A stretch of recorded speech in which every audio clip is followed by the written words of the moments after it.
Welcome back to the Morning Blend. The global health crisis affects all of us. People everywhere and here in Milwaukee area need help now more than ever before. That puts a lot of stress on local groups such as Impact, which operates a 24/7 crisis call center. Today we are live at the crisis call center with CEO John Hyatt.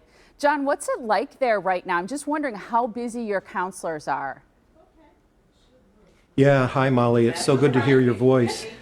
We are super busy. I'm standing here in the call center, and so it's eerie because, I was going to say we're always open.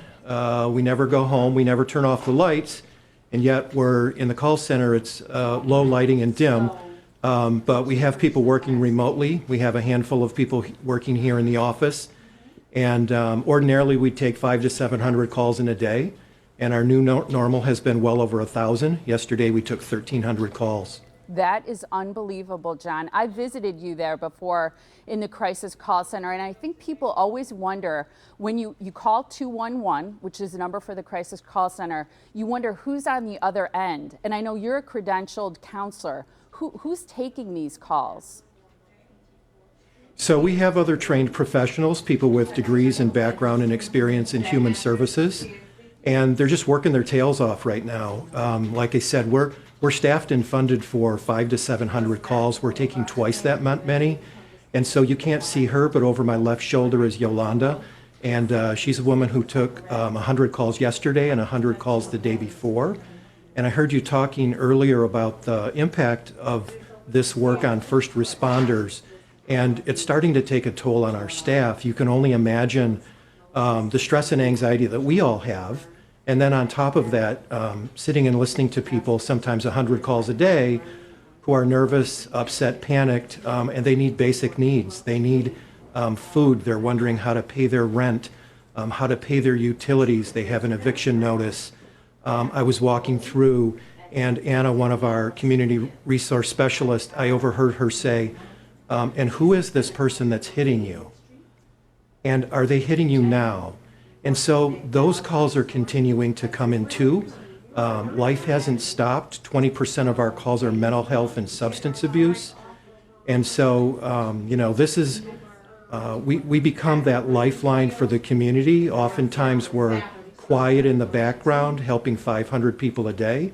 Right now, we're on the front line and we're the lifeline to the community.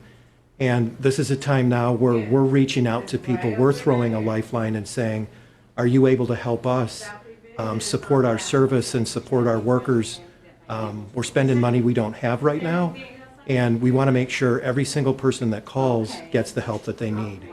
I'm so glad you mentioned that, John, because in a second I want to talk about what people who are watching us today can do to help you and support these critical life-saving resources and services, and we'll get to that in a second. One of the things you just mentioned is that someone sounds like the victim of domestic violence, and I know that our friends at Sojourner have mentioned that being home right now can be a very dangerous place who have domestic violence going on in their household, because it's a matter of, do I leave the house, which we're told isn't safe, or do I stay in? Yep.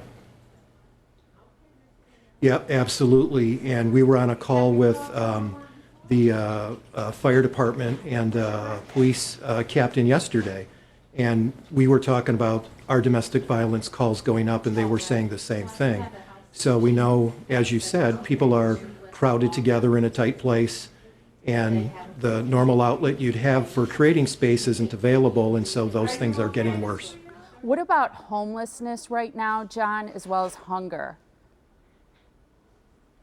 Yeah, well, we're in the middle of both of those things right now. Routinely, we partner closely with both of those sectors.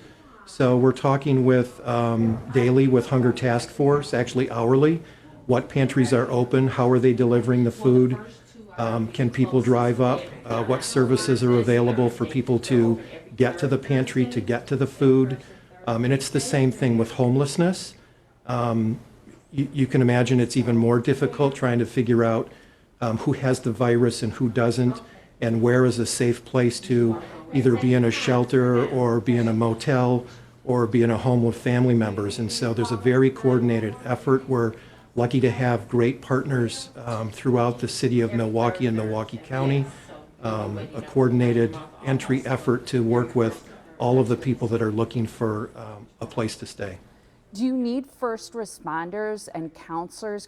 Could you use people like that to help answer these calls, say firefighters or paramedics or even nurses perhaps who aren't on duty currently?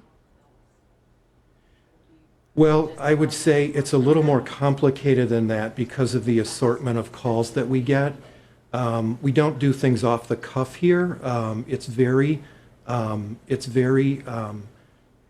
scripted in a sense that when we're working with somebody with mental health, we know exactly where we're headed, if somebody's suicidal, if there's domestic violence, and even trying to keep up with where the food pantries are. And so what we're trying to do is redeploy our other staff, move them into these positions, and get them on the front lines. We've had lots of offers from volunteers in the community to come and help. We've been able to put a large number of those folks to work taking calls related to COVID-19. Yesterday, we took about 400 of those calls, and so those volunteers have been really helpful to us in that way. Wonderful. John, tell us how people can donate, because I know you're in critical need right now. Yeah, the best way is just to go to our website, impactinc.org. The first thing you'll see is a page that says critical condition. You can click on that page and it'll take you right to a space to donate. Any amount is very helpful. Any amount is helpful. John, it was great talking to you. I appreciate your time. We're going to continue to check in with you throughout this ordeal because I know what you're doing is so important to all of us. So thank you for your work and to all of your volunteers and counselors too. Great, Molly. Thank you as always.